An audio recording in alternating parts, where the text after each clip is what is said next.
to the Atlanta Falcons, but tonight home to Notre Dame and Ohio State, going head-to-head in the College Football Playoff National Championship game. Fighting Irish quarterback and Fairhope native Riley Leonard will take the field, and when he does, he'll be wearing this wristband that has extra special meaning to one family in his hometown. When Riley Leonard takes the field for college football's biggest stage, hundreds of his supporters along the Gulf Coast will be cheering on their hometown hero. It's crazy to think where I am today. I think the one group of people that did believe in me throughout my entire college career was Fairhope and all the families back home. And I think that's because they don't really see me as a quarterback. They kind of just see me as who I am as a person. Leonard's playing days at Fairhope are memorable for his former coaches and teachers, but the legacy he's left on the school is much greater than any game-winning touchdown. It's fun to watch him because we just know that he deserves what he's getting because he's such a good person through and through, and as a coach, watching it just makes you proud.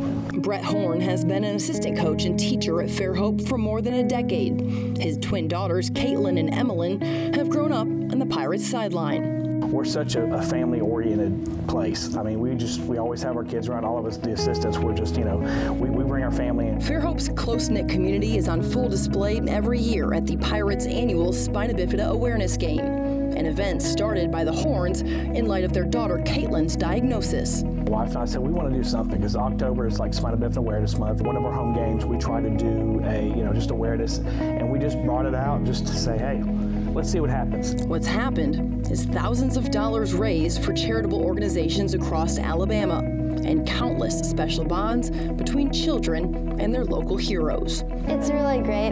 They usually choose a couple kids every year to do like the coin toss, and then they have like their moment to be like the captain of the team. It was there that the Horne sisters met a young Riley Leonard. All the other players, they ran in the field and everything, but he was just more intent, and you could tell he really cared for all the kids. He was playing for the kids that couldn't play and would never be able to play. It was just really inspiring to see that he really cared about them in that way.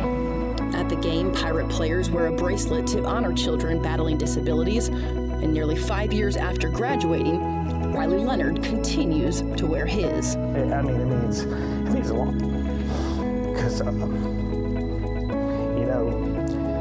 a guy like that now, I was going to say a kid, but he's not a kid anymore. A guy like that's got everything going for him and for the right reasons, to still just remember something simple like that, I'll pause it and I'll be like, there it is, and it means a lot because he's just meant a lot to us. He has kept that bracelet for years and has spent time with the Horns and Caitlin, and that is the type of guy that we're talking about. Just he loves people. He doesn't mind the limelight, but that's not what makes him go. It means like so much just to know that even though that I maybe wasn't as much of part of his teammates and stuff, but he still carries that around, and he still does have a piece of the Spina Bifida community, and he represents more than just himself in football. Caitlin just returned to school after enduring 3 surgeries on her spine and severe illness this summer. She was in the hospital for more than 2 months. She ended up in the PICU at UAB Children's on her birthday. It was scary. But, it's something she went through and she powered through.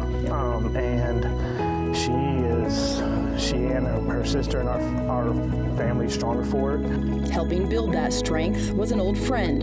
In the midst of rehabbing ankle surgeries and learning a new system at Notre Dame, Riley Leonard made sure the Horne family knew he was praying for them in the challenging time. Before she even got out of surgery, he was the first person to send her flowers.